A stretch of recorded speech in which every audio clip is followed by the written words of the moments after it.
What is up? We are live again today on Warriors Next Adventure podcast. Chad, thank you for coming on. Yeah, thanks for having me again. So, for those of you who don't know, Chad he's gay. He has not come out yet. Figured I'd do it for you. I'm just fucking. Hi, Mom. Hi, Dad. So Chad and Tommy Hester, we were all in Iraq together. Tommy and Chad are my two first official ambassadors for Warriors Next Adventure. So thank you very much for taking up that position. I appreciate it. No, thank you, man. It's an honor. I needed somebody who understands the mission and understands like where my head's at and like what we're actually trying to do. Cause it's not only, we obviously want to go do fun things like climb mountains and shit like that, but we also, we need to talk about the real stuff, along with dick and fart jokes as well. Cause those are inevitable. Those will never stop. But, yeah, like with the, one second here. Sorry, brain stopped working. But like with the mountain climbs and everything like that, and then on top of hooking us up with those what are those called again? The tumblers. Yeah, tumblers. Yeah, dude, I can't wait for those to get out. I'm hoping we can actually get those live and everything here fairly soon. You know what? Don't worry. With you? Yeah, I'm wearing pants. Sweet. I'm wearing pants. Somebody mentioned that. Yeah, I love it. Oh, actually, that's awesome. So, I got to send it out to you. So nice. So hold that up again. So guys, these are going to be, I think they said they're going to be $30. We are not selling them directly, but we will have a link on our shop and you can go directly to their website. They will make it and ship it out to you. So I don't have to worry about shipping and handling and all that shit with those. So if you make a purchase on Warriors Next Adventure, those will have to be purchased separately. And then at the end of the month, they will make a donation for the tumblers. So thank you for setting that up, dude. I'm excited to get one. Oh, absolutely. Yeah, big shout out to Buffalo Custom Engraving with Rocky Gray and those guys over there. Rocky. I mean, we set this up in a matter of what, 2 days max, and I was already and stuff. So, bro, you talked to him, and then I think it was like a day or two later, I gave him a call and we chat for like 15, 20 minutes. And I told him what the mission was about and what we're trying to do, and that we were all security forces and shit like that. And then like I gave him the logo, and I think it was that day or the next day. I think it was the same day that you went up there. He already had one ready to go. He had one ready to go within a couple hours. So nice. He had one ready to go. I took it, and then from there he made a second one for me, and then we did a second template. We did because obviously we looked at the first one; it was a little like oblong, so that worked out. They ended up shortening it up, made it fit, and then he also gave us the cool slate we got sitting over here. Yeah, that slate looks cool as shit. I'm gonna have to get another tumbler though, because I know 100% for sure my girlfriend's gonna steal it. So I'm gonna give her one of her own so she doesn't have to steal mine. So the reason why we're talking today is to talk about the WNA Top 50 that you're going on Saturday, climbing Mount Marcy again. Yeah, so we're gonna be. I think last time we had what, eight total. We went up there. And that would have been 8 people. I think that was actually the official first big climb. Yeah, there was the first one was Eagle Mountain here in Minnesota. But that one, it's like, I think you have like a 300-foot elevation gain, and it's only like 5,000 feet. It's like, I think it's 7 miles round trip. It's maybe a 4-hour trip. Me and my girlfriend are actually going to do that on Sunday or Monday. So the 10,000 plus summit. What's that? The first 10,000 plus summit is what you're saying. The first 10,000 plus was up in over at Mount Elbert in Colorado. What do you mean? I don't know, man. Because Marcy's 13? You did 13 before you did Albert, right? Marcy's not 1,300 feet. 13,000? No, dude. Marcy's only 5,000 feet. Oh, you're talking from base elevation. I'm talking total elevation. Well, I'm pretty sure Mount Marcy is like. I'm pretty sure Mount Marcy's only 5,000 feet in elevation, dude. From the base itself, yeah. I'm talking like total total height itself. Are you sure? Are you high? There you You are. high, bro? I'm No, pretty sure it's not. no, I'm Like, pretty sure I'm not. Elevation gain is 3,000 feet. yeah, and it's only 5,300 feet. Yeah, exactly what you said. You dummy. I still Yeah, love you. It's okay. no, Um, no, it. I think that one was, dude. That was like a 17-mile hike because people yeah. don't take into account the hike from the car to get to the fucking trailhead because that was like a mile Well, and a half. that's why we planned this one out a little bit better than last time. I think last time we were waiting on a lot of people that we started with 12 last time, and it turned. No, we had 8, but only 5 of us finished. Well, no, I'm saying we started with like 12 people that were supposed to be meeting us there, and by the time Oh, we actually started the hike, it was 8. So, bro, I we mean, had 95 people that said they were going on the Facebook group, and only yeah. 8 showed up. What we're sitting at with this one, we were at, I think the most we reached was 20, and we've dropped off. Obviously, in the last 3 days, you've seen we've dropped off about 5 or 6. That's We're pretty typical. sitting at 12. I know 6 are going to be at my house in the morning, and Nice. we're all the same unit, same group, so they know better than to show up to work on Monday unless they climb. So, but we're looking at starting at 6 o'clock in the morning. We talked to a few people up there. We talked to Alex Santos, who lives right around the corner, and he said the same thing. His buddies are saying, if we get there by 6, we should be parking in the parking, and it's going to cut that 2-mile death drag out at the end. Oh, dude, that'd be so nice because it really sucked. Yeah, it's that long. Having to walk because like we were so dead by the end of that, and all of us were fairly out of shape, and I think that's where we all kind of got kicked in the ass to be like, all right, even though I used to be a fighter and all that shit, I hadn't really done much, Right. cardio wise. I mean, I was lifting weights still, but like I was no cardio, dude, and so that whooped my ass. And then we get done with that hike, and we're like, we're done. 2 miles to the car. It's like, son of a bitch. Once we found the cars. What's that? Yeah. Fucking Paul losing his shit. They towed our cars. I still love you, Paul. He walks like a quarter mile down the road and says, hey, they're gone.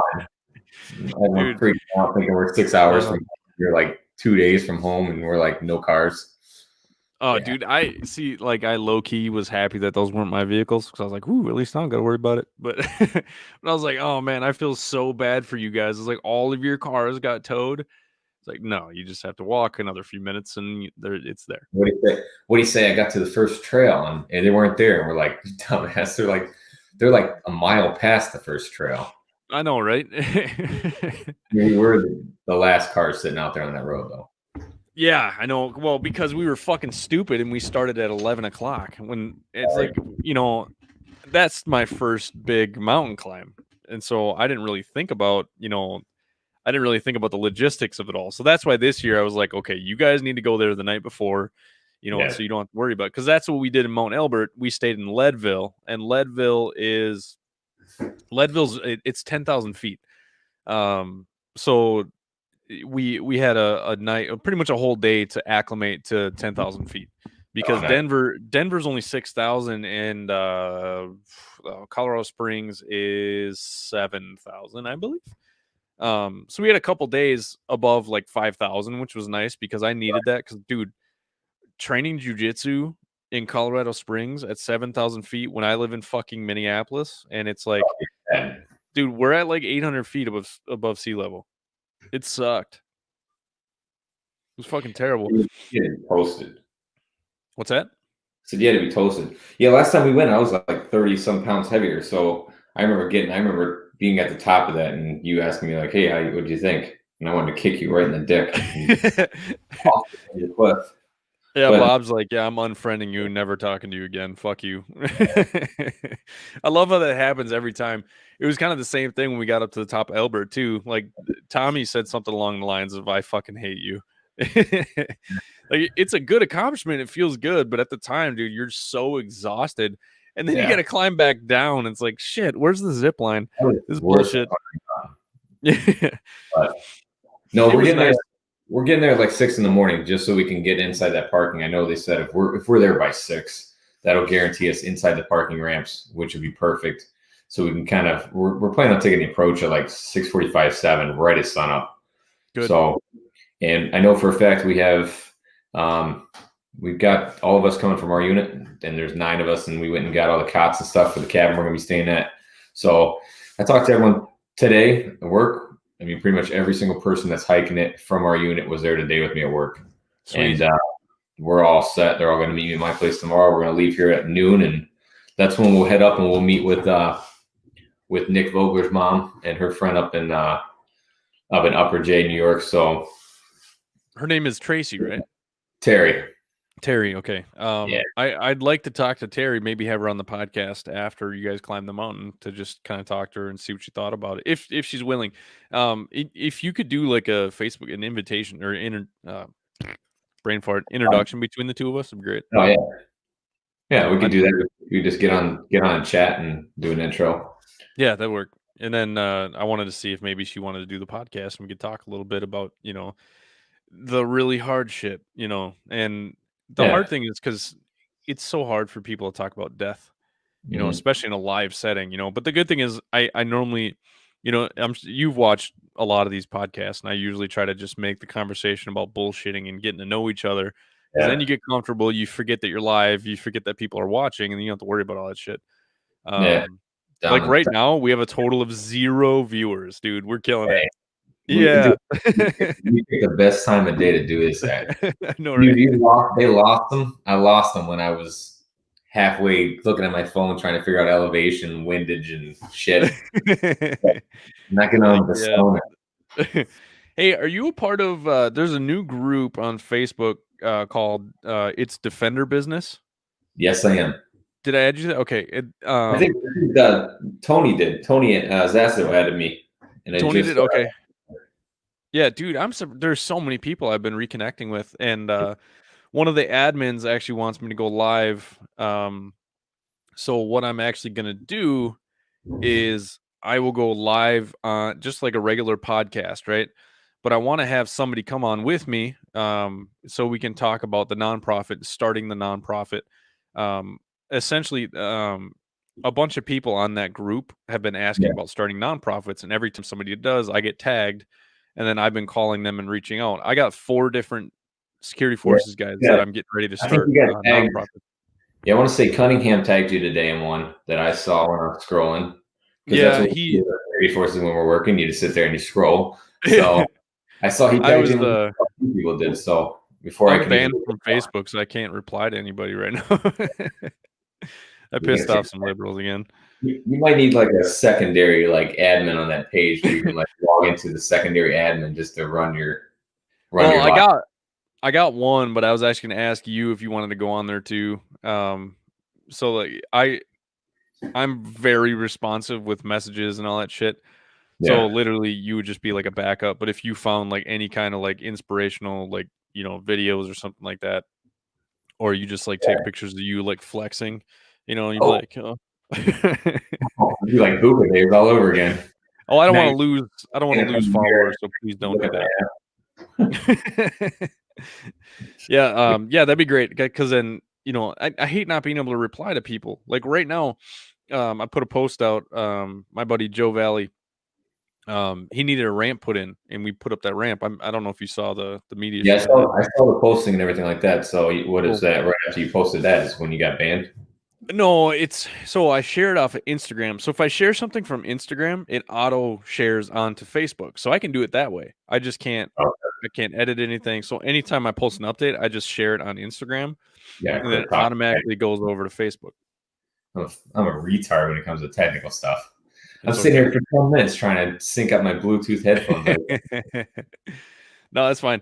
But yeah, so it's it just makes things easier. Even if it's something I want to post on just Facebook, what I'll do is I'll type up whatever I need and then share it and automatically share it to Facebook and then just delete it off the Instagram because it's nothing that anybody's going to want to look at on Instagram. So it's just marketing wizard, homie. And hey, thank you for hooking me up with your brother, Brandon. Brandon is so many good ideas, dude. We were talking about doing. What was that? I'm sorry. A plethora of knowledge when it comes to business and all that stuff. He's usually my go-to when it comes to business stuff. So yeah, dude, he sounds like you, but like after sucking in some helium. Yeah, a little smarter. A lot smarter. Yeah, I agree. He's got it, man. If I would have talked to him before I started my business, I probably would have. I'd probably still be running my business, but that's that's neither here nor there. Hey, you tried, man. That's it. And Hey, the whole car donation thing is. The more I Was look that back, the better. The more I realize that it was one of those things that had to be done. I did it. I gave it the shot, and made me realize that hey, I gotta get back in. I couldn't stay out long enough. But yeah, then I realized I was beating my body down. Had I not done that, I probably would have stayed in the business for 20 years and been a fucking wreck by the time I was 40. Yeah. So well, I mean, it seems like you're enjoying being back. Oh yeah, I'm enjoying it. Plus with this job, I mean, I got more time to work with you fucks, so it's kind of nice. I got time to do this, and I'm still in the security forces side, so I can help with this, and also I got a lot of support from my chain of command. I mean, a lot of my third sergeant that you met the other day that was on here with us when we did the intro for the hike. Yeah, with just a lot of stuff that people they don't notice it, they don't see it until like they'll see your podcast pop up and stuff like that. Yeah. Until they hear your story and stuff. Yeah. But yeah, it's crazy. It's sweet. I wish I would have known that was your shirt. I wouldn't have talked so much shit. Well, the reason I didn't tell you that was because it's pretty much and what I told him too was that it's your story raw and uncut. And I was even talking to him about it after. It's like no matter how many times I hear your story from like start to finish, and I think, fuck man, me and him were not only deployed together 4 times, rooming together, even like the shittiest deployment in Balad when everything that could have happened between you and me, and like I had shit going on, you had shit going on, we were just in bad places. Yeah.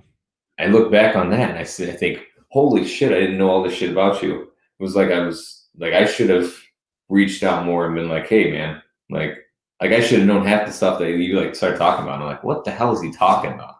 The fact that we knew each other for that long and we really didn't dive into all that. Well, I thought the best thing I could do for everybody is just to bury everything, and that's the biggest issue in the military veteran community is we bury shit. It's like, what, that's not the right way to do it.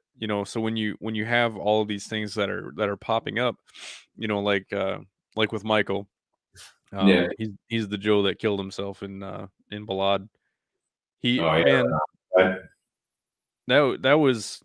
That was probably the hardest thing I've ever had to deal with, mainly for the fact that, like watching somebody die. I mean, that sucks, man. I mean, it's hard, especially when you know that they took their own life.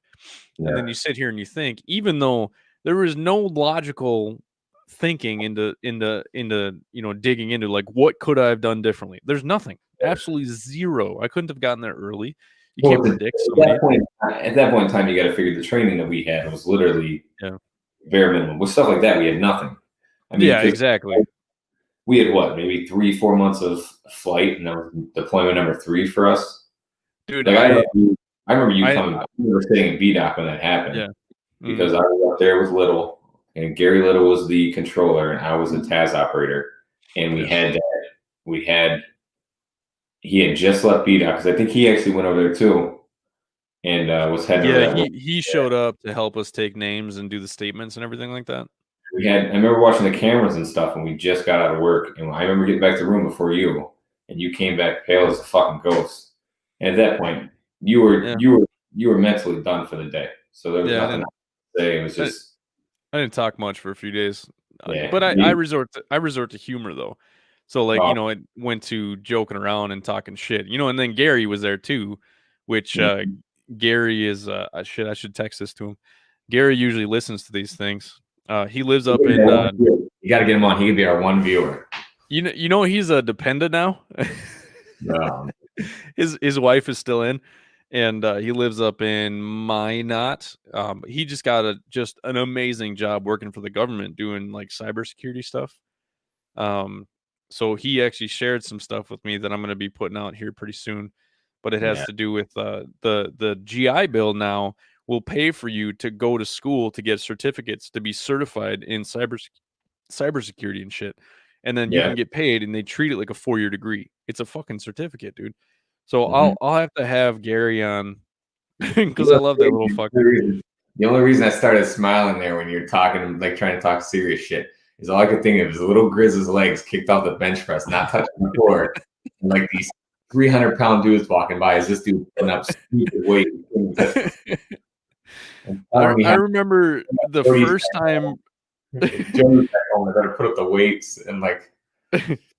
Dude, the first time I ever deadlifted was you guys in Balad, and I remember you guys had 225 on, and I walked over and I was like, "Oh, what are you guys doing?" And Gary's like, "Oh, we're lifting, we're doing man shit. Why don't you go over there and roll with your gay boys on the mats?" Because we were always doing jiu-jitsu.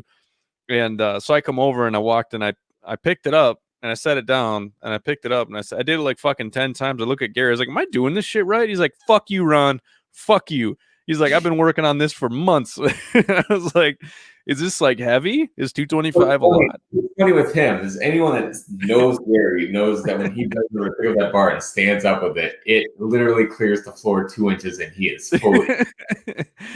Dude, that kid made so many deployments. So amazing. I love that guy. He was probably, aside from like Tommy, Daniel West. Yeah. There's a handful of people that I was super close with, but who's that? Said the whole 1-5 team pretty much. Oh yeah. I really want to get Kelly on here. I want to talk to her about the K9 stuff and what she's doing now and everything. She recently separated. She retired. Yeah, she got that problem with her knee. Yeah. Yeah, she's like, I talk to people all the time, when people want to talk shit about women in the military and everything like that. I was like, look, my drivers. Incident where they slammed the finger when Shrez slammed her finger in the door. Yo, that was one of the funniest stories. So I was actually talking to Tommy, and we were gonna do some kind of podcast with Tino because Tino finally reached out and we were bullshitting. And Tino is the same person, fucking hilarious, talks mad shit, and just shares memes all day. We need to do a 4-way video chat with me, you, Tommy, and Moose. Get the 4 guys up on a chat. Yeah, dude. I was talking to. Dude, do you see that motherfucker? He gained so much weight. He was like 340 pounds. Yeah. And like he busted his ass and he lost that weight. And I think he's a sheriff now. So like he really wanted to be a cop and he lost the weight and he did it. So I'm really fucking proud of him. That's how I lost the weight when you drug me up the mountain the first time. I came back down and realized I was about to die. I'll never forget Gary constantly call you fat boy. Just constantly, When he was calling me that. Yeah. I was in my early 20s, dude, and I was actually in good shape. I just wasn't chiseled like him. And he wasn't even chiseled. He was short and round. He's like, "All right, fat boy." And then I go self-esteem and I'm walking back to the chow with my chicken breast, wanting to kill him. Dude, there was one day, I can't remember what her name was. Cute girl. She was I think a A1C or something along those lines. Hispanic chick. I don't remember what her name was.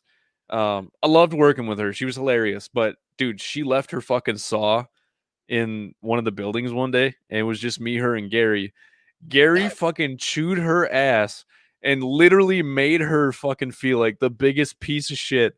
She's like, "Oh shit, we gotta go back and get my." He's like, "You dumb bitch." He's like, "What the fuck are you doing?" He's like, "You stupid motherfucker," and then just literally went off for like an hour, just tearing her apart. Even I looked over, I'm like, "Bro, chill, like, relax." Coming from the guy who got the most off-the-wall LOR in the world to chew on someone's ass for something so small. What did he get an LOR for? You remember when he had his roommate that was Gary? Oh. His roommate that was all getting held back and shit. Yeah. And then they came and pulled Gary off flight to tell him that some lieutenant colonel heard him yanking it in his room. so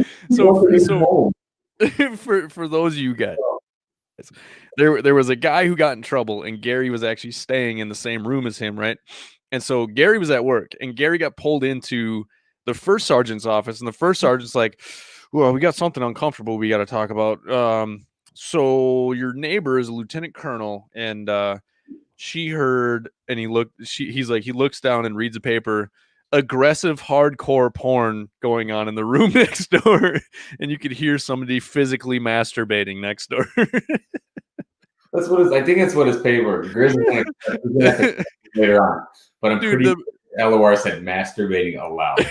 Dude, he laughed at the first sergeant's face. He laughed so hard. He's like, bro. He's like, I'm sorry. I know you're a first sergeant. I know I shouldn't be laughing right now, but that is fucking hilarious. He's like, sir, I wasn't in the room. He's like, I have a guy who lives in that room who's getting kicked out, who's in there during those times. He's like, I wasn't there. I think he still got an LOR for that though, even though it wasn't him. We did. Like, I'm pretty sure. Shit. I'm pretty sure. God, how do you get in trouble for masturbating? You're in your own room, nobody's around, and you know how it goes. I mean, that's loud. It was out loud. Woke them up. Well, that's like a natural stress reliever too in the military, and people don't understand. Like, wake up, go shower. Yeah, you just wake up, you go shower, you go eat, go to work, don't die, jerk off, go to the gym. Yeah, but we were in the same room together. You probably did it while I was sleeping. I didn't hear you. You didn't wake up the neighbor. I did not. I did it when you were awake. You open your wall lock, you look in your wall lock, and you turn around, look at me, and go, "Hey, it's that time." All right, close your eyes, turn around, and don't listen.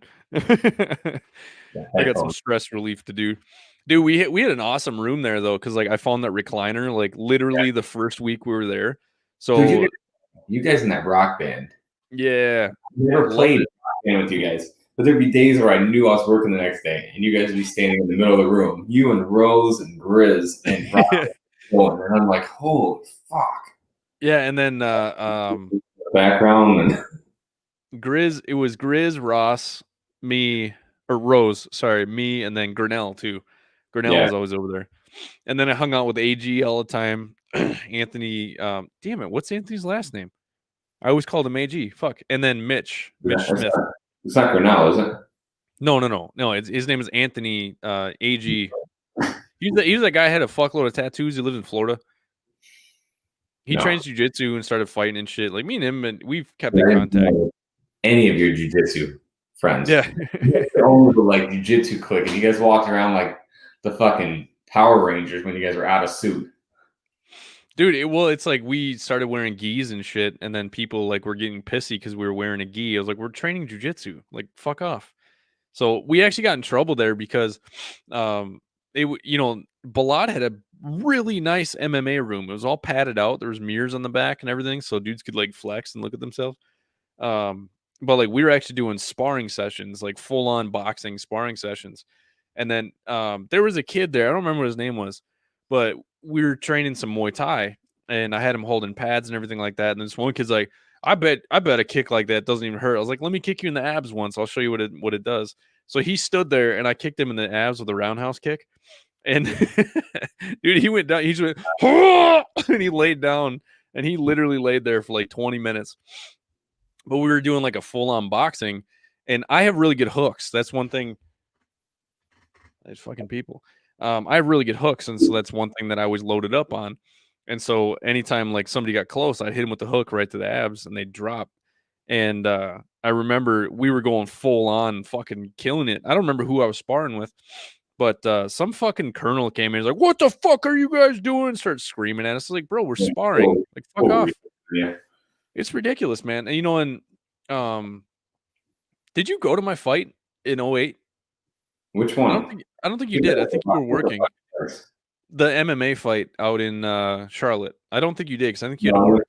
I didn't go to the one in Charlotte. I went to one in Richmond. That's right. Yeah, you went up there with me and my dad, and your dad abandoned me, and I got drunk downtown by myself, calling my parents. Yeah, you got fucking hammered. I didn't feel good, man. Like I felt like I had a bad weight cut, and I actually when your dad listens to the podcast, I haven't forgotten. I said, when your dad listens to the podcast, just let him know I haven't forgotten the fact that he was supposed to meet me in the lobby, and I ended up downtown by myself. I'll send the link to him. Yeah, he thought that was cool. I ended up losing that tournament. That was my very first ever jiu-jitsu tournament, and I lost, and I was so pissed. I found out there was another one out in Charlotte like a week or two later, So I went out to the one in Charlotte and ended up winning 4 matches in a row, and I won first place. Got a samurai sword for it. Yeah, I think I was on leave for the Richmond one. I think I took leave to go up there with you guys, and I think I didn't even remember that fight. I mean, I was so intoxicated; they shouldn't have even let me in the school. But that was a jiu-jitsu tournament, and I only had 2 matches. My first match, I won with an armbar. I won in I think it was 10 seconds or some shit. It was quick. And then my second one, I lost because that guy just fucking laid on me and goddamn blanket. And but yeah, it was fun and everything like that. But I wish I would have kept going, man. I quit after my fight in 09. I still train jiu-jitsu and stuff like that on deployments and stuff, but Cassie pretty much like, I don't like how much time it takes away from home. I want you to stay here. And my dumbass fucking quit and listened to her. And I want to tell everybody here, if your spouse or your significant other ever tells you to stop doing something that you're passionate about that makes you happy, tell them to fuck off. Somebody who loves you will not stop you from doing something that makes you happy, unless it's like meth or heroin. You should probably listen to them. Maybe don't do that. That's the reason it's like, hey, go climb a mountain. Or climb it. Yeah, you should. And I've never met your wife. She seems really cool, and I'd really want to do something out there next year at some point. Yeah, we got a room or two we can throw you in. So, dude, you live in a goddamn castle. This motherfucker's house. He lives in a mansion with a beautiful pool. Mansion. How do you live there? How do you live there on a security forces budget? I don't get it. I'm like a dependent, dude. The job is a cover up. Hey, it works out. No, it's really nice that I'm really happy for you, dude. That place looks great. Looks like a lot of fun. Well, it things, man. Years and years of school. Yeah. So she went to school for 8-9 years. So it's like passing kids back and forth of me getting out of work, driving to her work to drop off the kids just to come back, and it was rough. I bet, rough. Man. Mix that in between me going, hey, things are rough. Let's start a business. We saw all that when that started going downhill. That's part of what brought me back to security forces because, that was a rough transition. But that's why I called you. That's how we got hooked back up. Yeah. Yeah, you called me right at the end of I think right about when you started the business is when I don't think we really ever lost contact. We just kind of were doing our own shit. Yeah, once the business started up, we talked a little bit less. I mean, we talked a little bit more once the business started initially, and then once things started tanking with the business, not so much tanking, but so much me realizing that I had gone into it with a bad set of partners, more or less, and I was on my way out of there and trying to transition back with her work schedule and try to, you got to have money coming in order to feed your family. So you realize not going in there, and you realize you're the guy in the house. You're coming home each week, and it's like, hey, what'd you bring home from work? And you're like, well, I got a couple loaves of bread. Nope. That mess with your mental state, and that's why we ended up reconnecting, because it was just one of those things, man.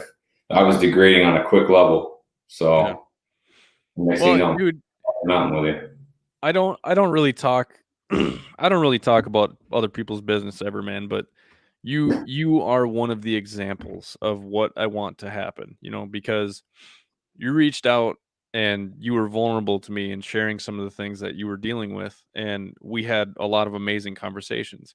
We've talked about some of these combos that we had and what the effect was. And and I'm not saying that you were a complete wreck or like you were like a piece of shit or anything like that. I think you're pretty well on by saying that. I mean, I personally looking back, man, if you would ask, tell you were struggling, man, and and but the thing is, seeing you, I don't want you to fucking struggle, and so the hard thing is, it was right about the time that I was starting Warriors Next Adventure, so it was perfect timing because I was already talking to veterans, trying to coach them into, finding out how to improve or like just go on a better path. And so, there was one guy, I'm not going to say his name because honestly, I never asked him if I could use his story. So I'm going to keep him quiet, but he was struggling, man. And it was to the point where, he was living in an apartment with his ex-girlfriend, and she had a boyfriend. And I'm like, dude, what the fuck are you doing? Get the fuck out of there. So it was That's all just about, yeah, so with him, it was all about environment. I was like, you need to change your environment. You're living in a toxic place, and then you need to make the choices mentally and physically to actually make changes, and then I gave my 6 principles speech to him. While we were sitting underneath the waterfall, dude, it was super cool, or gay, whichever way you want to say it. yeah, don't say Um, more gay than cool, but I mean, whatever. I mean, he did have his hand on my leg the whole time, but whatever. My parents, so I can't really say much. Well, I just want to say that I am so proud of you. You have no idea. And just from talking from the beginning, and then we had continuous talking, and we kept reaching out to each other and everything like that. And then eventually we climbed Marcy together, and then we talked about fitness as well. And then you made the choice to get in better shape, and then here you are a year later, 30 pounds less, and now leading your own hike up Mount Marcy. Like you make me so fucking proud, dude, because you literally did exactly what I wanted to happen. I would not be on board with this whole thing if I didn't 100% believe in it. From where you came to where you are now, I mean, I'm super, like, people are like, oh, who's this dude with Warriors Next Adventure? I'm like, yo, actually, that's my bro. Like if anyone's been through more bad situations together, it's probably me and him. And Yeah. I mean, you had plenty of choices to head in different directions. You had multiple avenues, but I mean, when you came to me and said, "Hey, this is what I'm thinking about doing. This is what I'm doing," I was like, "All right, let's see where it goes." I was 100% behind you, but I knew you could do it, man. And now I'm looking at it, going, "Okay, well, I'm leading this hike. You're canoeing. We're putting a bid in on this mountain. Yep. Selling shirts. I'm calling people for tumblers. My days off, I'm shooting messages to. I get Santos sending me nipple pictures and all sorts of. That kid is the weirdest motherfucker. I love him. Yeah, the bonds that you started. I mean, look at Mount Marcy, the first hike we did, you and me together. We still talk. We still talk in that group chat. We still hit the same people. I mean, as weird as fucking Alex is, God knows I love that motherfucker. And we climbed the mountain together. And he's been sending me messages all day in that group chat. And you saw him. He is super excited to see us. I'm super excited to see his ass. Oh, for sure. I'm excited to bring the whole team out there. And big thing with this whole thing with Terry, climbing the mountain with Terry for her son Nick. Obviously, me and Nick knew each other. We were pretty close, as were some of the guys on this team that are going up with us. And he passed away, like we talked before. He passed away earlier this year.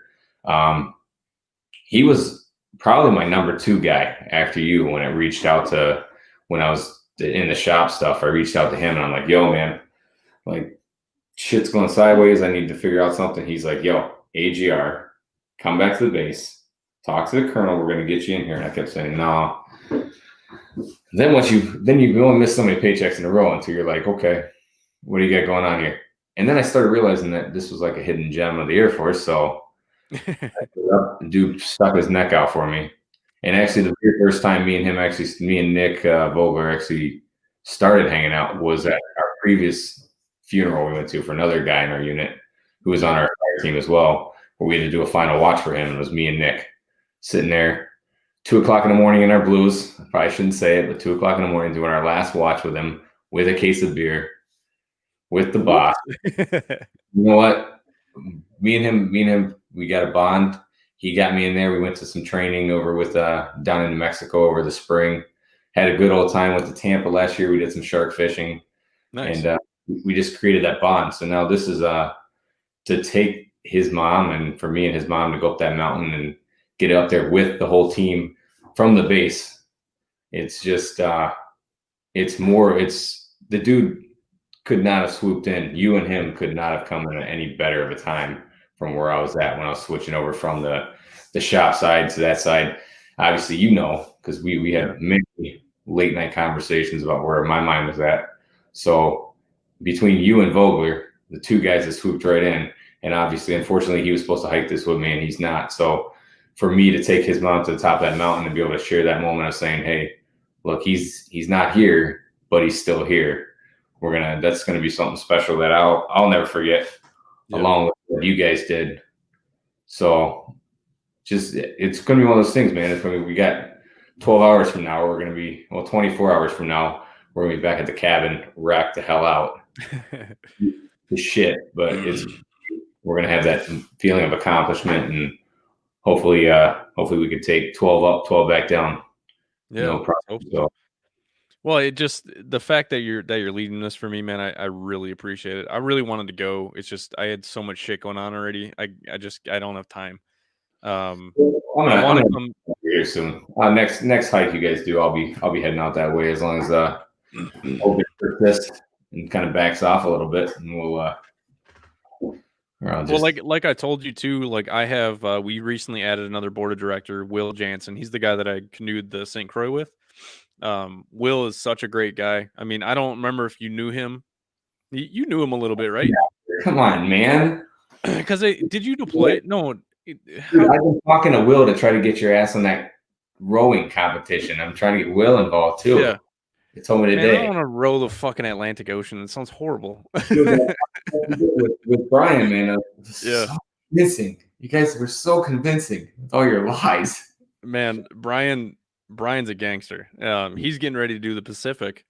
I think in 22. So that's pretty cool. So he's amazing. The fact that he did that so Jeremy Charlot's listening. He's a cop. We had one interview together. So yeah, Jeremy, we talked to this guy Bryant from it was Row or Die. Yeah, Row or Die. And him and a bunch of special forces guys got together. He's like, hey, there's this competition where people row a boat across the ocean. And so they got $100,000 canoe boat. Like it's like an 18-footer. So it's actually what's what? Correct. I'm going to correct you. It's actually Fight or Die. I just looked at their email. Fight or Die. Oh shit, my bad. Their email they sent me saying, hey, where's your other team at? And I said, Nick Ron and Will Jensen still. Maybe. Well, let me get my heart figured out. I don't want to have a fucking heart attack in the middle of the ocean.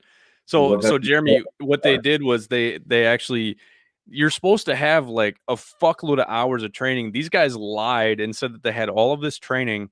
And then what they did was they got their boat over to Africa, and then they rowed their fucking boat across the ocean in like 60 days. And they had never done it before, ever. It's crazy. So, Jeremy Charlotte was saying a joint fundraiser. I got to talk to him about OEW is. I don't remember what that is. We'll have to figure it out. Jeremy, I'll reach out to you after this podcast.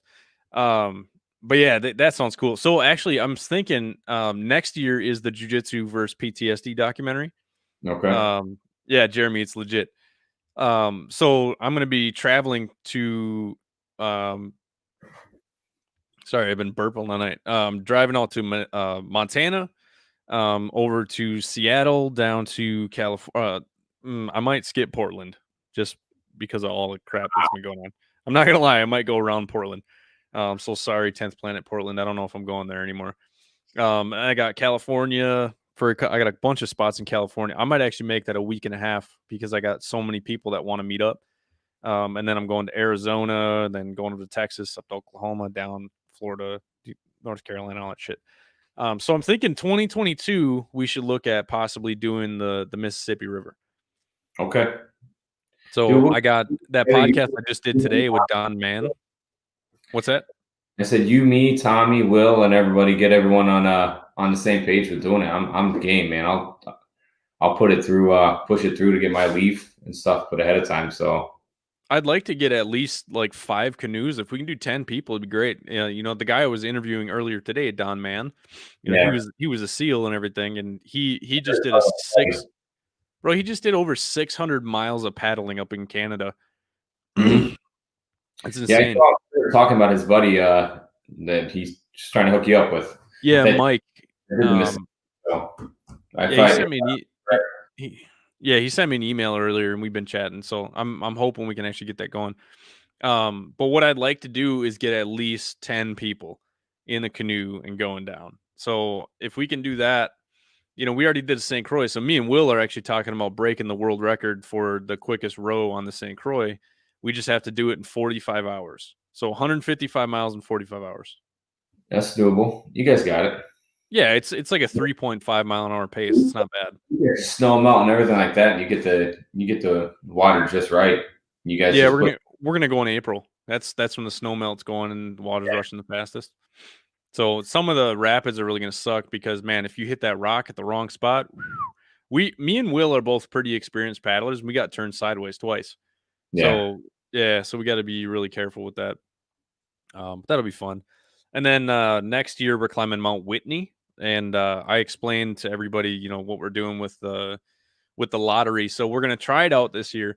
Um, there's this guy named Jax that I decided I'm gonna fly out regardless, because I love that guy, and What are you doing? I think he needs. Freestyle? What's that? What are you doing? Go freestyle over there? Yeah. No, I'm just trying to get comfortable, man. My butt hurts. These chairs are uncomfortable. But no, I'm flying out this guy named Jax. He's gonna come out and climb it with us. This guy's a badass. I can't really say too much about him because I don't know what could get him in trouble or not. But cool guy. He's awesome.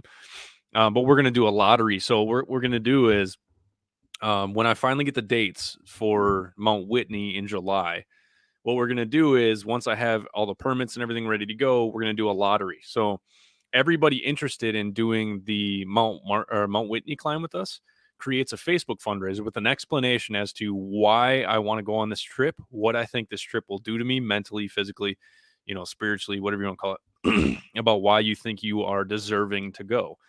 And the first 8 people to raise $1,000 are going to get a full expenses paid trip to go fly out to Las Vegas. We're going to rent 2 SUVs. We're going to drive out to Western Nevada, and there's an Airbnb out there we're going to stay at. And then the next morning, early morning, we're going to head out to the base of Mount Whitney. We're going to climb up to 13,000 feet. We're going to stay at one of the base camps. And then the next day, we're going to summit 2 14ers. We got, you're doing a 2-day. Yep. So, the 2-day from Whitney. So you're putting it for the 2-day. Perfect. Whitney's going to be 2 days of actual climbing. So the first, we're going to get up to 13,000. And then the next day, we're going to go start climbing. And on that route, there's a mountain that's off maybe like an extra, it's like a third of a mile, but it's called Mount Murr, and it's actually a 14er. So the definition of a 14er, it has to have 300 feet of gain. So 300 feet of elevation gain to be considered a 14er. So there's a lot of peaks that are above 14,000, but they don't qualify as a 14er because they don't have that 300-foot elevation gain. So we round the corner, and you're going like northwest. And then when you round this corner, you start going a little bit northeast. And there's a mountain right there that you cut off to the right, and you can go scale 2 14ers in the same day. So we're going to actually do 2 of them. And then on our way back, so we're going to go out there on like a Tuesday. We're going to drive out, stay overnight. And then Wednesday morning, we're going to go climb, and we're going to stay overnight on the mountain. Thursday, we'll get down. And then I think we're going to go back to Western Las Vegas on Thursday. And then we're going to stay in an Airbnb.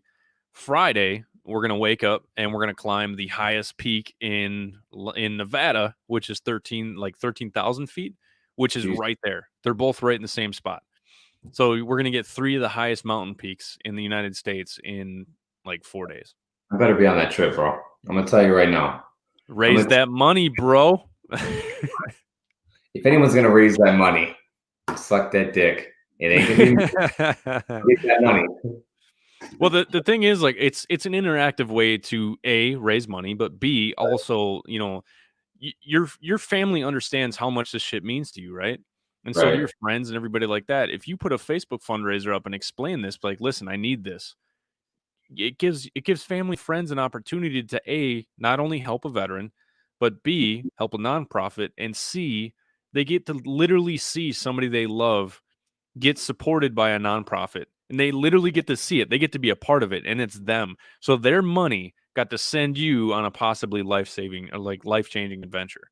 So that's the whole point of it, because it gets everybody interacting together. And so everybody becomes a part of this, because when you're a part of this, and because you're leading this mountain climb, the feeling of happiness you get when you get to see these people accomplish something like climbing a mountain, and you get to see all of the emotions, because there's a lot of emotions when it comes to this stuff, as especially with the fact that that Nick's mom's going to be up there. It's going to be an emotional it's gonna be an emotional conversation at the top of that mountain, man. But you get to I'm stop and sure think, like, yeah, you get to stop and think, and like really think about what you personally, you Chad, just did. You know, you led something that is literally it's going to shift everybody's life that climbs that mountain, whether it's extreme or just minute. It still is going to change them and impact them in a positive manner. And so you get to be a part of that now. And that's why I wanted you and Tommy to be my ambassadors, because you guys truly understand what I'm talking about. Right. No, it's definitely gonna be different than last time. Last time I was trying just to breathe. In fact, Yeah. I ran out of water like at the false summit. But my pride at first was like, yeah, I'm not saying anything. I'm just gonna get up here. When I got to the top and I'm looking at you, and I think you can see the look on my face. I'm like, yo, bro. You look dead, man. I was like, are you live? Uh, how's your water bottle looking? And you're like, oh, it's pretty full. I'm like, oh man, mine's looking pretty empty. That's when you were like, I think you realized. I think my look alone gave you that feeling of, oh shit, he's about to Yeah. die. Well, that's why I was like, let's just sit down and relax on top of the mountain for a little bit. You know, we just hung out and it was nice. Yeah. But dude, when we came up, what was that? We're looking at pretty good weather. We were looking at sunshine, and it's going to be the hottest day. It's going to be 71, which is the highest Nice. in 2 weeks. Well, Nick was just saying they just got snow out there. And then I was looking at today, and we're looking at possible thunderstorms. So it's pretty much the same forecast we had last time. And I've already told these guys that they were like, what happens if we get lightning? I'm like, Poncho, motherfucker. There's a motherfucking tornado ripping through that trail, and the guide comes up to me and says, that thing's about to rip you off the mountain. I'm going to be at the top. So I know we already got snow up at the top right now. So the view is going to be amazing as always. Oh yeah. And just taking the team up there is going to be just the feeling of getting everyone up there, and that emotional thing of, hey, you know, get the W when we get to the top. Feel like a Super Bowl champ. So, well, that, and you're doing it for Nick too, you know. Yeah. And man, I really want to be there. I really like to see her make it to the top. You know, make sure you better get some fucking video when she finally, you know, that rock that you had to climb up to get to the top. Yep. You better be standing up on that motherfucker, recording everybody coming to the top. And I'm gonna be either the first one up there, or if I don't get smoked by someone else in front of me, I'm gonna get up there. Or at least have the first person to get up there, man. Get your camera out and get it rolling. Let's face it, Casey's gonna be the first one up there. I know. Oh man, I'm suffering off of bronchitis right now, so I love her, man, but man, she made me feel like a bitch. hit bronchitis lately. So she said the other day she was for reserve weekend. She said, "Yeah, I got the bronchitis pretty good." I'm like, perfect. It'd be the first time I haven't been smoked by a girl going up a mountain. So yeah, that's cool. You know, I really appreciate you doing this. This means a lot to me because you're doing it in the WNA's name, right? And so whenever I say my name, my stuff, like Warriors Next Adventure is me. It's my thought and my ideas of how we can heal each other. So when you do this for WNA, you're doing this personally for me. So I truly appreciate it, man. Well, obviously there's some kind of rhyme and rhythm that works to it, because it's definitely impacted me since I've done this. Since I started doing this and started talking to you about since the idea came available and we started doing the hikes of the mountain. I mean, that pretty much that opened up a whole new perspective for me. And literally within the last, what's been a year, a little over a year and a half, like 2 months since the mountain. I mean, that last year and 2 months, it's put a whole new perspective and gave me a little bit of motivation to do other things. So drop the weight, start running more, start biking. Now I'm biking a bunch. So you seem a lot happier too, man, to be honest. Like my stress it seems like you don't have those demons anymore, you know? Yeah. No, they're still there. They're just I wouldn't say they're dormant. They're more apparent. Like they're out there. Understand them a little bit better. But I understand them a little better with the I mean, I'm in a rhythm right now where I leave for work at 4:30 in the morning, but I'm up at 1:45 in the morning. She's smacking me because my alarm's going off. By 2:15, I've had one cup of coffee and I'm already cardio's kicking in. Bro, your home gym is amazing. I'm so jealous. Dude, that was the only reason. I saw that and I was like, okay, sold.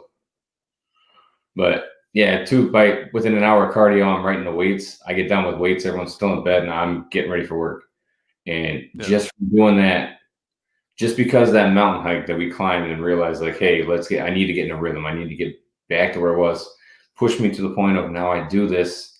I get that hour in, and my wife will tell you, if I don't work out in the morning, I am a bitch to deal with. She's like, it's like that time of the month for you whenever you don't work out. And like, she'll sit there with the kids and be like, hey, asshole, maybe she'll work out. And I'm like, oh, there we go. I work out and I'm like smiling. I'm like, oh, hey, you push your sister through the table. No big deal. There's a few times where my girlfriend actually came over and she's like, hey, why don't you just take off? I'm like, what? Because like, I'm not used to anybody like actually taking the time to watch my children, because Charlie's autistic and she's extremely difficult to deal with. But like the first time she did it, like I almost couldn't leave because I was like, I've never left my kids with anybody, like my sister once or twice, but and she's like, go get the fuck out. And so I went to Home Depot and I got a bunch of wood. And I'm not gonna lie, dude, I just walked around Home Depot. Random pieces of wood in Home Depot.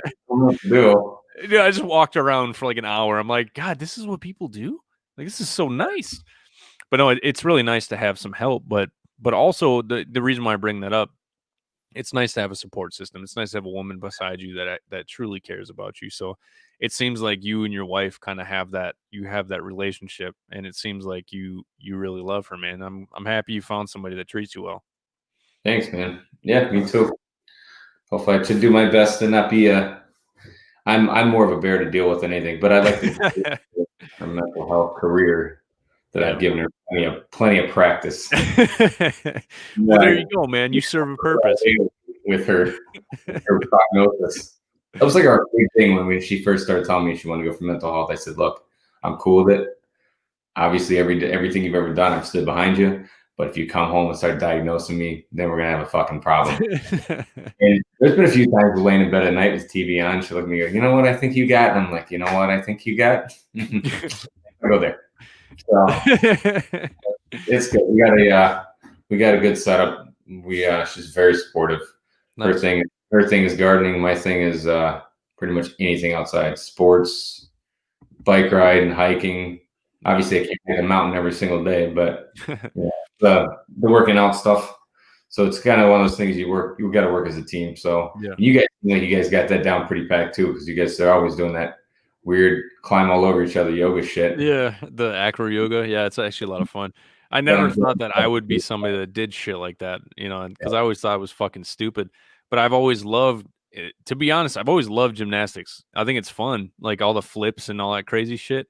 Yeah. Not like the ribbon twirling and shit. That's fucking weird. But that's something new for that. Give me a ribbon. Hey guys. No, I love the acrobatics of it. I think it's really fun, and I think it's crazy because if you really stop and think, gymnasts are probably the most athletic athletes out there. And she's really big into it, and she's extremely athletic. She's a bodybuilder, but she's got like a very a gymnast style body. And she asked me if I wanted to try it, and I'm like, sure, whatever. That sounds like fun. I pretty much do what she asks. If I don't like something, like I will not dance. She's tried to get me to dance a few times. Like, no, fuck that. But she has gotten me to try quite a few new things, and I've actually found some things that I really enjoy. And acro yoga, I actually really enjoy it. Because I watch your pictures of you guys doing that, and I'm like, oh man, that looks like fun. And then I'm thinking about it, I'm like, I look at my wife, and I'm like, the chances of her letting me try like that, the fact that I would probably drop her on her neck. It's amazing because it takes so much strength and balance and trust, and like it's a really she wants to start teaching couples acro yoga, and I was gonna build her a dance floor and everything like that in her garage, but she's renting right now, so it just doesn't make sense to actually build a dance floor. So we're gonna hold off on that, but we're gonna actually rent out a studio. And she's going to do like a recording, and she's going to stream like an acro yoga learners class. So she wants to actually teach it for her business. So I'm actually going to be a model. I'm going to wear short shorts too. You have to wear short shorts. You can't wear no shorts because we've already discussed that before. It's that tiny peanut complex thing. People, all right, dude. Why is that woman so hairy? Wait, I never discriminate against your small penis. We've roomed together quite a bit. It's okay. It's the motion of the ocean. Yeah. Hey, if you want to know why our humor is so dark, it's because of our tiny penis size. It's not a big deal. You can cry or you can laugh. It's up to you. What's funny is when our parents watch this and my mom's like, "Oh my god, I can't believe he's talking like that on there." Yeah, I've given up, being ashamed of some of the things I say because, dude, a lot of these podcasts, every podcast I do with Tommy is so fucking inappropriate and hilarious. I'm just like, I don't even care because I've gotten to the point where with this podcast, I want it to be something that is valuable. I want people to take something out of it, and I want somebody to find a little bit of inspiration by some of the things we talk about. But at the same time, it's You're serious. You're not going to get through. You're not going to hit everybody. People are going to tone it out. Be serious. So, especially in our, that goes. Oh, for sure. And I'm such a smart. We got back from Buka, and they had that mental health guy come in there, and he's like, "What'd you guys do for fun?" We're all laughing. He's like, "Man, there's something wrong with you guys." And we're like, we laughed and jerked off. It was good times. Yeah, like there were some shitty moments and some sketchy moments, but we cracked a joke. We spliced in some headphones to some music. We played Metallica Fridays, and we called it a day. Way too many rippets. Dude, I'm pretty sure, like, the reason why my heart's going to explode is because, like, because when I was up front and I was lead gunner, I had to be awake. If I was fucking sleeping, like, if I missed an IED, we're dead, so, like, I had to be, like, on crack. Yeah, and you'd be all right. Your heart would probably go right back in rhythm when you start drinking rippets. Your heart is just so deprived of straight sugar. I need rippets in my bloodstream to actually make it function properly. Yeah, because we've learned that alcohol is not a very good thing to just live off of. Yeah. I've actually, what's today? The 9th. In like 3 days, man, I'm actually hitting 9 months sober. Look at you go, man. Good for you. Right? I had a vet reach out to me and we were chatting. And again, not going to say his name, but there's a couple reasons. Like my last night of drinking actually was with Tommy. Me and Tommy got smashed down in Omaha. And it's not make you stop drinking, just drinking with Tommy. I don't remember getting home either, man. And I'm not going to say what we did to get home, but I just don't remember it. But I woke up to his dog fucking like licking me in the face and shit. And I was like, God damn it. But I got back from that trip and I actually reached out to my girlfriend one day and we were talking. She doesn't drink at all. And she's an extremely healthy person. So I asked her, I was like, what do you think about the times that we hang out and I have a few beers? And she's like, I don't mind. She's like, I just would prefer you not to get like hammered. And I really respected that response because most women would try to control you and be like, you need to stop. You're done. And that sounds like I'm hating on women. That's not what I'm trying to do. It's just I've had women in my past try to control me constantly. And I am not a good person to try to control because I'm probably going to do the fucking opposite. So she didn't ask me to stop drinking at all. But then I also had a veteran reach out who was struggling really bad with alcohol. And we were sitting here talking. I was like, man, you just got to quit. He's like, it's not that easy. I was like, okay, I quit. And he's like, well, I mean, it's not that easy. I was like, watch me. I was like, if you're having struggles with alcohol, I'm going to quit with you and I'm going to be with you on this journey. You know? And unfortunately, he quit for like a month and then kept drinking again here and there. But he's slowed down a lot. And I keep telling him, I was like, hey, man, I'm still living up to that promise. I was like, I'm not forcing you to. However, I think your life would be much better if you stopped using substances to try to heal yourself and to try to forget everything, I was like, a clear mind is a good mind because you're not being swayed by alcohol. Because we all know alcohol makes us do stupid shit. Like I woke up on bridges and I woke up in my car in weird places. Like I drank with the Hells Angels one night, apparently. When you were sleeping in your fight, I was stumbling downtown Richmond and got left at a bar. Because I had a bunch of what I thought was a innocent drink called a blue motorcycle in Richmond. That I killed 5 of them, and the guy's like, "Oh, you're done," and I'm like, "No, man, I'm feeling good." You had one of those when we were at B-Dubs, right before or after the weight cut? I think I had one. No, I think I had one when I was at the bar. I sat down, and the couple that was sitting next to me was like, "Oh, you can go." I'm like, "Wait, no, your dad to get down there." They're like, "Oh, you just come out with us. Have one of these things. They're the best." And I'm like, I had like 5 of them.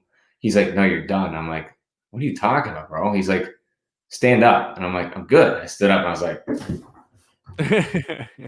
next thing I know, I'm in a nightclub in downtown Richmond. Cannot find this couple at all. The bouncer's like, "Oh, bro, they left 10 minutes ago." So here I am walking the streets of Richmond, Virginia. I have no idea where I'm at, no idea where I'm going. Calling my mom, asking her for directions. My mom, being a good Christian woman, was answering the phone, trying to figure out why I can't speak, why I'm swearing. And then when she realized where I was actually standing right in front of the hotel, facing the opposite direction. Nice. Yeah. You remember this morning? I was like, my cell phone was in the ice room down the hall. My shoes were outside your dad's room. I'd been banging on his door in the morning. Yeah, that's why, dude. I really don't drink anymore. I mean, here and there, like the guys will get together for a football game. They'll grab a beer. Like they came over the other day for a football game, brought beer. I didn't have any. I'm not a big drinker. Like I'm not like I used to be. My 20s were fun, man. I drank a lot. It was fun. It was good times and everything like that. But it's like now, it's like, you know what? I ask myself often. I bought a whiteboard back in like January or February, and I wrote a quote on there. You know, it wasn't one that I heard. It's just one that I thought about it a lot. And so I wrote this quote down and just said, "What's the benefit?" That's it. You know, you stop and think, what's the benefit of everything that I'm doing? You know, am I making the right choices? Because at the time I was trying to grow the nonprofit and actually make it something that's actually, you know, it's something that's useful, because that's the most important part. I don't give a fuck about growth. I want to make sure we're efficient, and I want to make sure it actually works. So I was in the middle of that growth phase, and I kept thinking, like, you know, what's the benefit? And one day I was sitting at the bar by myself. I was talking to, I don't know if you've ever interacted with her, but Holly, she lives over in Oregon. She wants to start like an equine therapy nonprofit. We were chatting about that, and I was sitting at the bar. I was sitting at the bar by myself, and a couple of girls that I went to high school with walked by, and they're just like, "Oh, hey, what's up?" They're like, "What are you doing?" And I was like, "I'm drinking." They're like, "Oh, by yourself?" I was like, "Yeah." Fuck off. So we chat for a few minutes and everything like that. I was like, "What the fuck am I doing?" I was like, I'm sitting here for no reason, you know. And this was back in like, I think this was back in December, maybe early January or something like that. But I was just like, what am I doing, you know? And then that day I had that conversation with my girlfriend, and then talked to that veteran and everything like that. I started thinking, you know, what's the benefit to this? I don't think I have any benefit with alcohol anymore. You know, I don't need alcohol to calm down and rationalize stuff and like get loose. I don't need that anymore. It's to the point where I'm not a big fan of, like, everyone's like big beer drinkers. I'm not a beer. I don't like the taste of beer. So it's like I like whiskey, man. Fucking whiskey. Yeah. Oh. I'm not gonna lie. I was watching a movie the other day, and he was drinking a whiskey with some ice cubes, and I was just like, oh god, that sounds so good. Like, hey, you want a beer? And I'm thinking to myself, man, I don't even like the taste of beer. But then you do the whole thing. Yeah, sure, man. Throw me one. And then you have it, and then 5 pounds later on the scale the next day after you just ran miles the day before, you're like, oh, right. Thanks, beer. That was great. I'm not 20 anymore where I go out and throw it up in the yard and run a PT test in under 10. I don't know how many times I showed up to fucking PT like hung over and still fucking ran like a 10-minute mile and a half or something like that. They can't run a 10-minute mile and a half sober anymore. No, dude, I can't run a mile in 10 minutes right now. I ran 2 months ago with me and one of the other guys, one of the staffs I was running with, and he fucking runs and smiles at you the whole time he's running. It's fucking annoying because he can just keep running, and he has this weird run to him that he can just run all day. So he's running, and I try to keep up with him, and I did 11 flat for my mile and a half, which is the best I've done since fucking, I don't know, basic training. I can't run for more than like 5 minutes, man. My heart just can't take it. So it's like I got some serious issues. So like when I ended up going down to do my VA claim, which I finally got approved for 40%, which is nice. But I still got a bunch of shit that I got to work on. But I went in to do an EKG because I was complaining about heart pains and like chest pains, because I've been having chest pains since probably 2012. And I never really thought much about it, like, because I just figured it was fucking normal. They're like, yeah, the normal pain level is 0. And I'm like, oh, okay, that's good to know. And I had to do an EKG test. If you've ever done when they connect you up with all these fucking tubes and all these wires and shit, you have to blow into this thing, right? And you're supposed to blow for a long period of time. I have no lung capacity, so I was just like, and done. She's like, no, you need to keep blowing. She made me do it 12 times. I fucking passed out. I'm like, lady, I'm telling you, this is why I'm here. I don't have the breath capacity. And no shit, I literally fucking passed out and I fell down in the chair. I was like, I'm not doing this anymore. She's like, well, we can't do the test. I was like, okay, then find out what the fuck is wrong with me. So they sent me down and they did an ultrasound of my heart. And unfortunately, man, I'm a little nervous about this, but there's the valve that leads to my aorta is not working. So it's it's not. They said something along the lines it's not opening all the way, and it's causing severe pain. What they give you for medication. That's all. Be careful for what they give you for medication, because we had another person with the same kind of stuff, but they had multiple doctors giving them different stuff. So be sure you double check that meds. And if you have any questions, ask and ask again, because that was the issue they had, was they gave them medication that came in for a follow-up appointment, and the doctor's like, why are you taking this? You shouldn't be taking these together, one, and you shouldn't be taking this. And they were actually on it. So but well, I think from what it sounds like, I might actually have to have surgery and have like a fucking nylon vein put in or something like that. So I might have to have fucking open heart surgery here pretty soon, dude. I'm kind of nervous. Nah, no, you're good, man. We'll have a side discussion about, because the other guy, I'm 99% sure that his issue was a leaky valve in his heart. So I think that's kind of what I'm dealing with. Yeah, we'll have a side conversation about that. Yeah. I mean, the good thing is it'd be really fucking nice to get that 100% rating, which is the chances of me getting that with this valve issue and fucking open heart surgery. There's no way around it. There should be a Well, and the thing is, it started around 2010, but like right around the time that Michael killed himself. And so they think I had really bad sleep apnea, but I never went to the doctor because I just figured I just didn't sleep well. Until maybe a couple of years ago, every girl that I've been with has woke me up like, dude, you're not breathing. I was like, yeah, I am fine. She's like, no, you stop breathing. You like, stop being a creep and watching me in my sleep. I know, right? You freak. Why are you watching me sleep? Dude, I know breathing, probably because I wasn't staring at you while you were sleeping. Well, it's weird, dude, because then like I said, it's really nice having a girl that truly cares about you, because she's always worried about my heart, and she's actually the one that's really been kicking me in the ass to go to the VA. And but she got me a weighted blanket, and it helps. It helps a lot. I feel like I actually sleep better with it now. But it's kind of sleep when you're in blood. When I threw my arm over you, it's like the same feeling. It's like that nice, comfortable, cozy man love Thursday blanket. Where's your hand? It's between two pillows. Those aren't pillows. Oh man. But yeah, so I got some weird shit that I'm dealing with, and honestly, I'm pretty nervous about it. But at the same time, I'm not gonna stop doing what I'm doing for anything. And I don't even care if I have heart issues medically. I'm still gonna keep doing what I'm doing. I don't give a fuck. If I die in a mountain, trust me, I'm happy. So it's to the point where I keep telling people, like, listen, don't worry about me. I'll be okay. And I was like, if I do end up,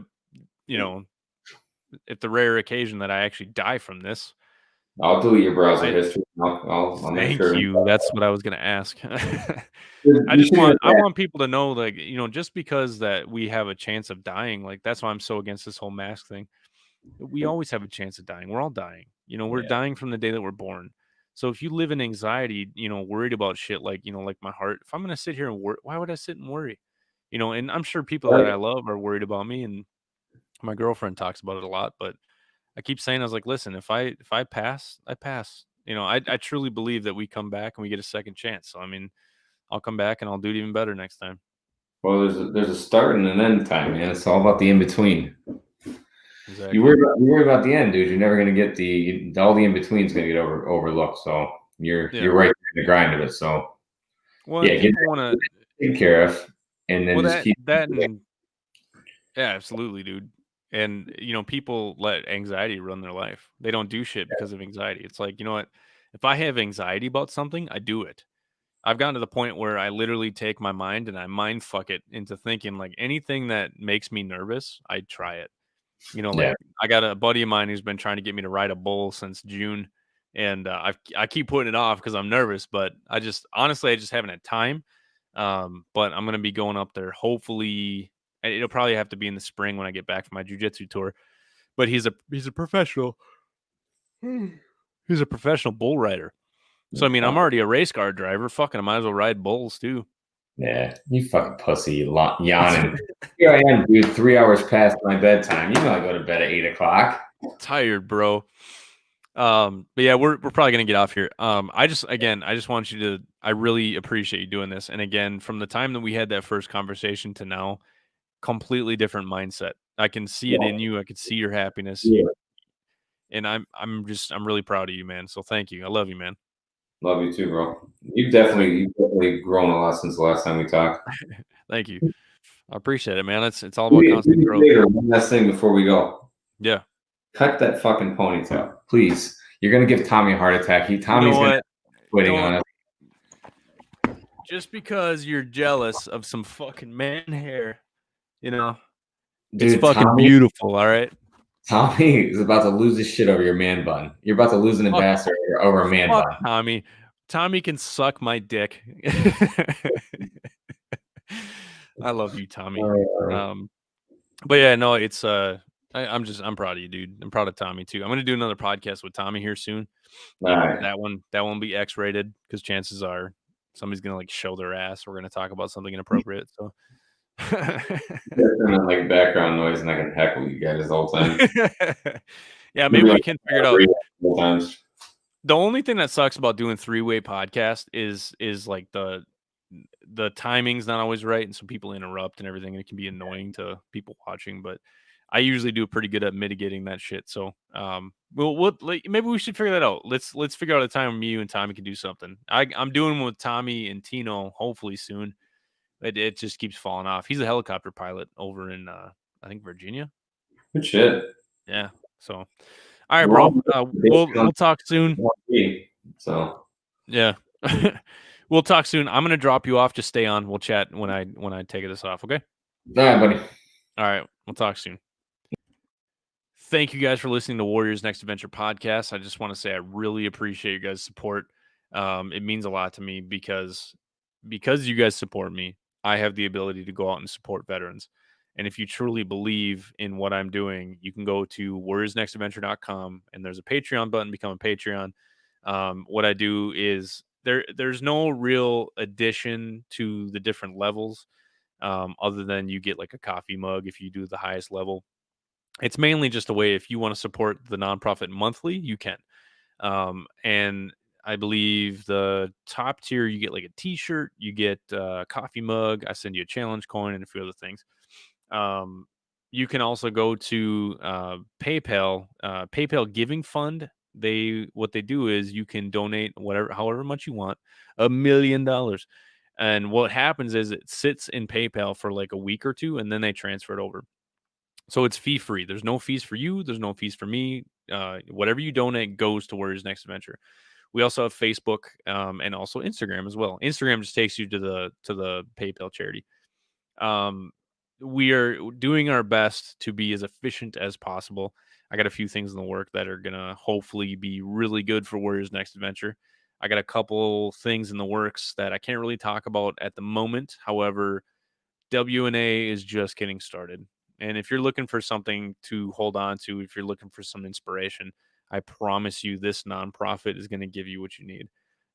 Whether it's goofy stories with the vets on this podcast or it's, some inspirational stories, we have a lot more coming up. I have on a guy named Alexis here pretty soon. I think Monday or Tuesday. I can't remember. I'll put up a broadcast here soon, but he actually wrote a book about becoming your own hero. That's one I'm extremely excited for. So I really hope you guys tune into that one. If you guys have any veterans that that may be struggling, please send them our way.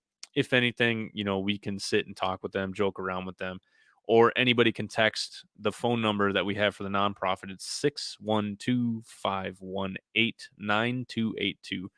Now that is a 24/7 suicide hotline. It's also my personal cell phone number. So if anybody's having any issues at any time of day, give me a call. If you want to be anonymous, just shoot me a text. Be like, hey man, I need somebody to talk to, but I don't really want to say who I am. I don't care. I'll sit and talk to you as long as you need. I got a couple vets that I've been talking to for it's been maybe almost a year now. No clue who they are. And that's fine. And I just want to provide something for them to actually understand what could possibly help them improve their lives. So the main focus of Warriors Next Adventure, for those who don't understand, is to help veterans become the best version of themselves and help with PTSD and suicide prevention through recreational therapy. If you guys want to know more, go to www.warriorsnextadventure.com. Shoot me a message, shoot me an email at warriorsnextadventure@gmail.com, or shoot me a message on Facebook, Instagram, Twitter. Everything is Warriors Next Adventure. It's really easy to find us. And again, I just want to say thank you guys for supporting us. November 8th, I will be flying out to Evergreen, Colorado, and I'm going to be commentating a shooting contest for Houses for Warriors. I'm excited to do that. I really can't wait to get out there.